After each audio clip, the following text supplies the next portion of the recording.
His mind never stops again. What you heard is what you hearing. That's what you hearing. Listen. It's what you hearing. Listen. It's what you hearing. Listen. X gon' give it to you.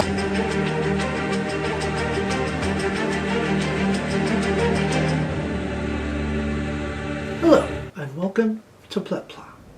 Today, we are talking about a kit that I have decided to finally fully panel line. Incredibly rare for someone as lazy and straight build as me. This is the high-grade 1/100 scale Gundam Double X with the G-Falcon pack. This kit was made in about 1996 according to the box, and according to the barcode goes for about 3,000 yen. I guess that's about 30 bucks. Cheaper considering time and where you buy it, considering how old it is. In this box, you get a handful of runners, which I will show you in a brief video or photo below. I forget what I did. And you have the manual here, which is how many pages? Do you tell me? 14 pages of instructions, with, of course, the glorious centerfold here in the middle. The runners that I kept just to show, it comes with the gold sprayed runner. It's not plated, but it's sprayed because the underside is silver. Now in the kit you don't see any silver, so it's fine. Into the void with you. The other runner that I kept, this kit, for what it's worth, used every single piece except for one. And even in the runner listing at the beginning of the manual, it doesn't tell you that it's not used. What it is one singular effect part. One singular effect part that does not fit on anything in this kit. The clincher is that in the regular Gundam Double X 1/100 high grade, it comes with a full array of other weapons, up to and including one of my favorite gunpla weapons, the Hyper Hammer. So now the question remains, do I buy another of these to get the full weapons and just build the weapons? Or do I suffer like Gundam did?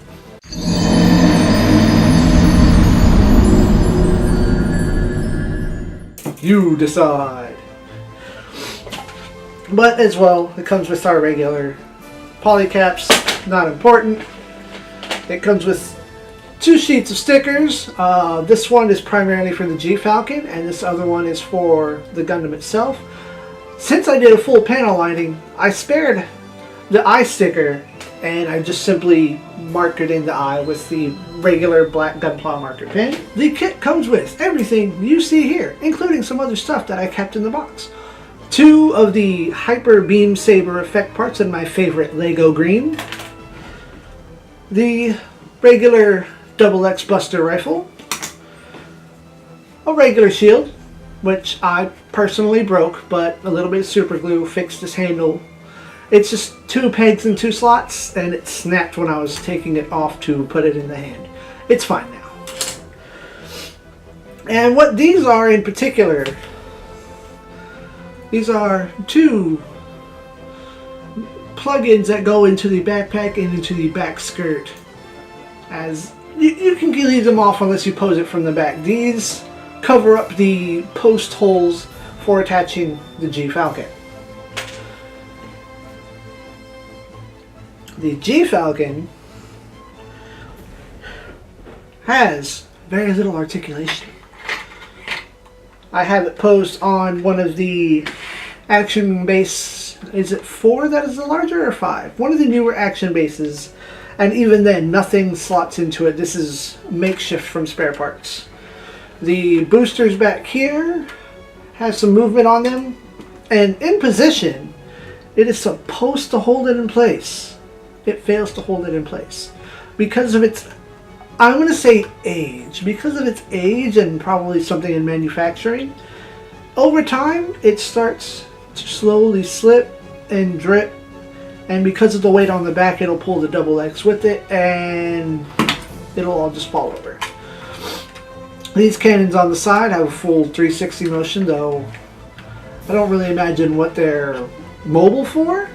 You get a couple of fins on here that have a little bit of wriggle room, and this part up front is what detaches to go on the front of the DX. Under here we've got this peg here that's for plugging into the back, as well as this post here that helps secure it against the waist. These panels here are used when you lay it back because there is a flight form, which I will show here, for the Double X. And inside here, it's really very difficult to see at this point, there are a few rotating pegs that help secure the legs in place along to hold it in spot. So I'm going to set that over here. And we're going to switch to getting up and personal in that camera. And we're down here by the camera where I'm still learning how to properly do this top-down position thing. Here's our effect parts here, where if anyone familiar with the Double X, the beam sabers are stored on the skirts and they slot in just like so. They don't have any slots on them in particular, so it's all just a straight grip in the hand itself. You play nice. So you see here, you've got the 3 fingers in the index. The thumb doesn't move. Hands on a ball joint. Turn this sideways. This is your full flex on the arm here. It turns at the elbow itself, not at the bicep. Because of the backpack, you don't really get a whole lot of range of motion on the arm. I guess you could go backwards with it, shove the wing to the side, and you'll get around one direction or the other, but you can't get a full rotation. You're just blocked. Now, if you move aside the shoulder pad, which I completely forgot to do, you can get your hand fully out there and plug it in place. You can get your full direction. I'm silly. Don't mind me. Can we do it?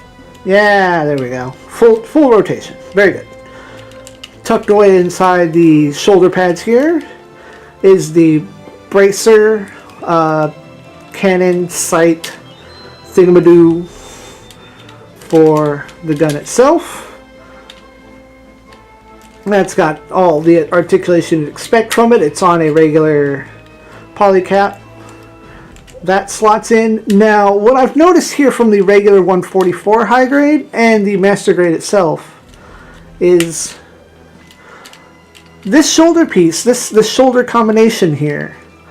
The gun, or the satellite cannon, and the shoulder part fit together in like the most perfect way. This applies to the high grade and the master grade. So this one, it's awkward. It's not straight. I'm gonna call it a sign of the times. It's not bad. It's gonna be one of my few nitpicks here. So as I was saying, moving around to the side here, you get both your satellite cannons. That's where the G-Falcon will plug in. You get a full swing here, back and forth, regular polycap action. Your wings here, you get a good 180 on them. You will want to pull them out to drop them out like so, nice and shiny. The master grade has I'm going to call it shiny cardboard. It's some kind of paper that you fill into here, and then there's a clear piece that goes over that's textured. This is just the gold and silver plated parts that come from that runner that I showed you earlier. Okay, so torso, you get a full poltergeist torso there. The head, so long as you tip it up, which, you know, that's That's a good headbang right there. I like that. If you tip it up, you can get a full 360 motion. You can get your poltergeist action there, but you know, it does take some finagling. It's not free motion because of your... Oh dear. Oh dear. Okay. These in particular do not enjoy staying in place. I would suggest affixing them in somehow. They're not supposed to move, so gluing them in place will not hurt. The arm piece here houses a couple of those radiator fins that get in the way of the hand, so when posing with the satellite cannon in full effect, it's not advised to have anything in the hands. Come on. There we go. Now, we're going to move to the legs real quick. Side skirts come independently moved, their own ball joints here. Please move. Move your arms, please. Thank you. Side skirts, full swing, but not a whole lot of up and down. You can see the classic style plug. There's no action-based connector, so you're going to want to use one of your classic U-hooks in one of the medium sizes. I know they come in 3 sizes. With the side skirts out of the way. Get a full boot to the face. Look at it. There is a surprising amount of detail on this high grade. And I am almost certain that there are more panel lining details in this high grade than there are on the master grade. Prove me wrong, please. You get that. You only get about a 90-degree, come on, hold it. Hold it relative to this camera, not to me. 90-degree bend on skirt on the foot. You get the entire ankle, armor, and foot are on some nice ball joint action. You can get some good motion in there. And here's a gimmick that's super neat is with the high grade and I believe the master grade. I could be wrong again. I haven't played with my master grade in quite some time. Here in the leg parts, as you pull them out, they are rigged to move on their own. It's lovely. I love it. That's rude. It got caught up on the ankle armor. Anyway, that's your articulation. Now, again, as I was saying, this is its own sign of the times. It's backpack heavy weight and age. The knee joints, I don't know how well you can see that. The knee joints do not play nice. The waist joints aren't that great either. Yeah, it just wants to lean itself back. So an action base of any kind is greatly advised. Which brings into accordance my setup here. This is, you can get this full setup for one of the action base 4 or 5, whichever comes with the larger stuff. This is the smaller L joint, and this is one of the larger like weapon holding arms as it cites. And we'll be back and I will show you the G-Falcon plus Double X combined. Yeah. And here we are, fully mounted, the G-Falcon on its backpack, as you do. So, what I had to do is, I've got, oh, no, please play nice, camera, thank you. We have the boy on the stand. He gets to stand flat-footed. The instructions don't tell you to have the wings open, but how else are you going to get that charge out there?